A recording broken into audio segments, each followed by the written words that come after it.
Choosing the right character to main is vital to your fighting game success, but without prior character knowledge, it can be overwhelming and difficult to know which one is right for you.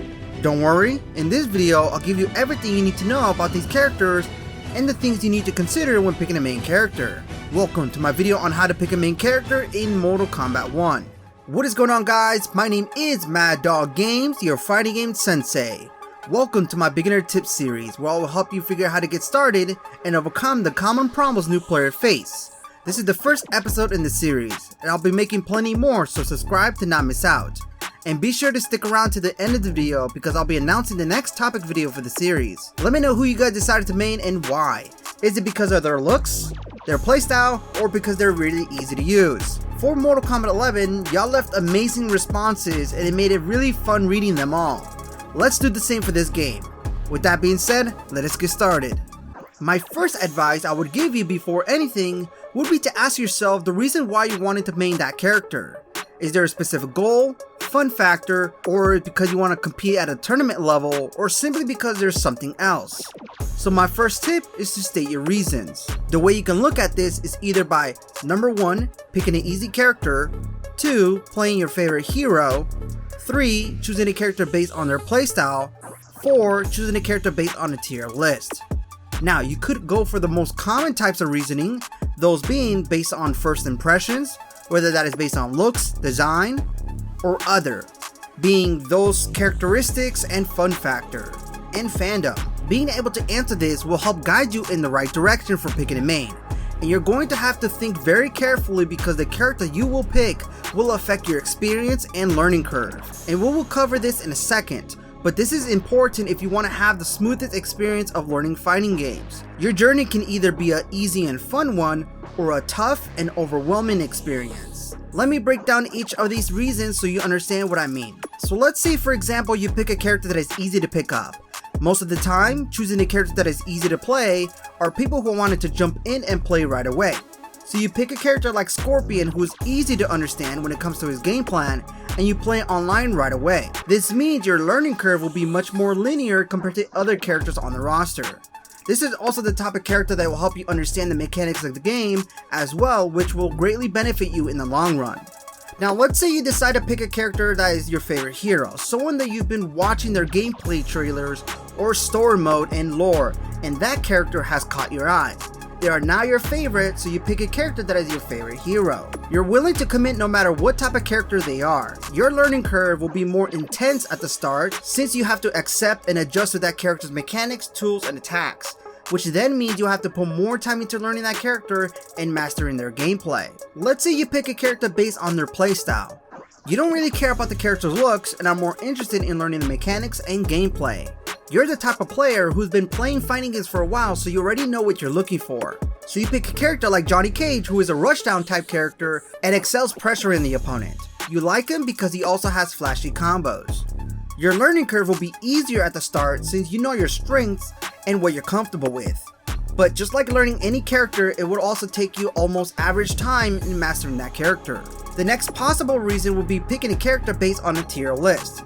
This means you're the type of person who likes to get carried by specific characters that are often OP at the time or broken. But in all seriousness, you like characters that offer plenty of tools to help you succeed at a competitive level. But just be aware, tier list often changes over time with balance changes and patches, so you'll be often learning new characters with each update or so. Your learning curve will be kinda everywhere since you really have to adapt quickly and often to each character. And the thing about tier list is that it's only mostly relevant to top level players since they're at their peak performance. But this can either make or break your character experience since you wanted to win all the time. Now, for the last reason for picking a main is based on looks, characteristics, and other factors. This is mostly a casual way to pick a character, and more than often you're not looking to win competitively.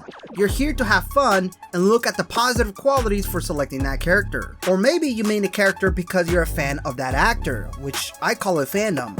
Such as if you're a fan of Megan Fox as Natara, Homelander from The Boys, or John Cena as Peacemaker. Famous actors who have their own audience might want to buy the game just for them. Who knows? I won't judge. However, when it comes to your learning curve, It'll be kinda staggered since you don't know what you're getting into, but at the same time could be the best thing for you because you enjoy everything about them, which will take you the standard time in learning a character, which is about 2 weeks, or more if you really want to master them. There's nothing wrong picking based on looks. I did with Johnny Cage and Kenshi, and that's pretty much the potential reasons why you'd be picking that character. Heck, it could be a combination of all these things. I'm just giving you guys the general idea.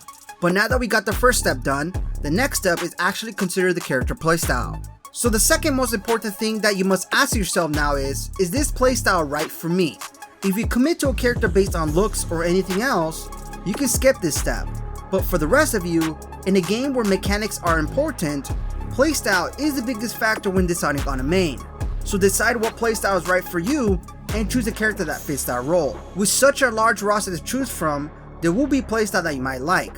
But the playstyle that you'll find in this game is balance, rushdown, zoners, neutral and spacing, mix-ups, grapplers, brawlers, and stance. Now if you're brand new to fighting games, I definitely understand you want to be able to find your playstyle right away. So let me break these character archetypes down and categorize each character that are associated with them. I'll be listing characters based on their core gameplay first before anything else. As for cameos, that will have to be a separate video since they bring and change the mechanics very drastically. I'll note somewhere on the screen of other associated playstyles, but let's go over each character archetypes one by one. Balance, also known as Shoto or all-around characters. They have attributes that give you the ability to handle any given situation. They can fight out offensive characters, defensive characters, and everything in between. However, they're pretty much average when it comes to close combat and distance combat. This playstyle means you can go against any other characters and never feel like you have the biggest disadvantage. So the question now is, who are the good example of balanced characters? Those are Scorpion, Raiden, Li Mei, Kung Lao, and Liu Kang. Rushdown. Rushdown characters have attributes that give you the ability to overwhelm the opponent at close range, either by using a lot of pressure tools, being light with their feet, using confusing setups, or by taking advantage of an impatient opponent. However, they're not usually the best at long range combat. Good example of Rushdown characters are Johnny Cage, Natara, and Melina. Zoners. Zoning characters have attributes that give you the ability to keep your opponent out by using medium to long range attacks. In other words, they heavily control the space between you and themselves, often because they're not the best when it comes to close range combat. Good example of zoning characters are Rain, Katana, Sindel. Neutral and spacing, also known as footsies. Footsie characters have attributes that give you the ability to whiff punish opponents effectively once they make a mistake. They work best in neutral and use spacing to their advantage, often using medium to long range attacks to get in. Good example of neutral spacing characters are Ashra, Tanya. Mix-ups. Mix-up characters have attributes that give you the ability to force your opponent to guess between 2 or more of your options, often using overhead and low attacks to get in, always constantly putting them in a difficult situation. Although the most effective playstyle is a high risk, high reward playstyle. Good example of mix-up characters are Reptile, Smoke, Sub-Zero. Grapplers. Grappler characters have attributes that give you the ability to punish your opponent for blocking, often using command grabs and throws with their setups. Similar to Rushdown, they have plenty of close range tools. Good example of grappler characters are Garrus and Reiko. Brawlers. Brawler characters have attributes that give you the ability to bully your opponent constantly to the point where your opponent is afraid to try anything. Most of their attacks are designed to have a lot of pushback and keep the opponent close to continue their offense. This is different from a Rushdown because Rushdown is mainly about pressure and mobility, while Brawlers are aggressive at close range from using large parts of their bodies. Good example of Brawler characters are Shao Kahn, Havoc, Baraka. Stance. Stance characters have attributes that give you the ability to switch between 2 or more traits to set up your advantage. Most of their attacks are designed to give the character more options to approach your opponent with. They sometimes unlock other archetypes to use in combat. Although it seems strong, it requires technical skill to control or set up your attacks. Good example of stance characters are Kenshi, Shang Tsung. So what is the best way to find out who is the right character for you? Now that I give you all the information on things to consider, now it's time to start actively picking them. The best way to find a character for you is to really try them out in training mode. It will definitely help you out in deciding who you should be picking. Everyone has their own definition on what fun is, and what is easy, and what looks good to them. Think of it like testing out a brand new car before you buy it at a dealership. You get in and see how it feels, see how it drives, things like that. Sometimes just by looking at how amazing the trailers are won't compare to what you feel when you try playing them. But go to training mode and take a look at their attacks and special moves. If you like their attacks and special moves, test it out with an AI and see how it feels during combat. That is the only way to find the perfect character for you. The more you like about them, the happier you will be in putting those hours into learning them. Another thing to consider when picking a main, and this is an option by the way, is to consider counter-picking characters.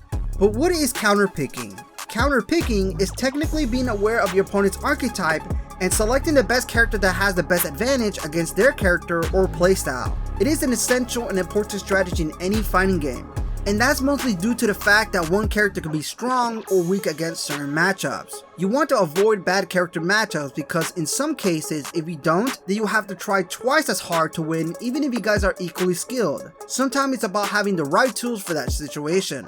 For example, if you play a close range fighter like Johnny Cage, there will be some cases where the opponent is overwhelming you at far range. No matter what you do, they exploit your weaknesses.